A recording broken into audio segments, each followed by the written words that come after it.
Отборът на Локомотив Мездра не успя да спечели двубоя си с Академик Свищов и завърши наравно 0-0. Срещата бе от последния есенен кръг на първенството в северозападната В група. Гостите повече могат да се съжаляват за трите точки, след като техният централен нападател Ивайло Дилгеров на 3 пъти оцели гредите. Продължението на матча пък съдиите от Габрово отмениха автогол на гостите поради вдигнат флаг за засада.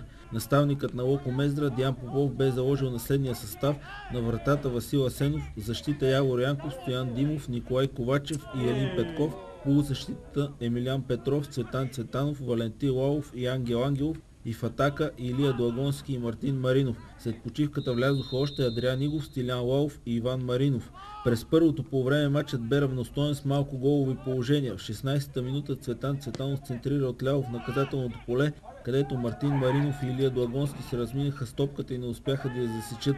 10 минути по-късно Цветанов от удобна позиция би слабо и вратаря улови топката. В 28-та минута Мартин Методиев от гостите на хубав пеналти центрира към Пламен Ангелов, който от няколко метра с глава би фаут. В края на полувремето Ивайло Дилгеров с изненадващ удар от около 25 метра оцели страничната града. Втората част започна отново с пропуск на Дилгеров, като този път прехвърлящия му удар срещна напречната града. В следващите минути на два пъти Цветан Цветанов от идентични ситуации в пеналта не успя да се разпише. В 65-та минута централният нападател на Академик за трети път стреля в гредата.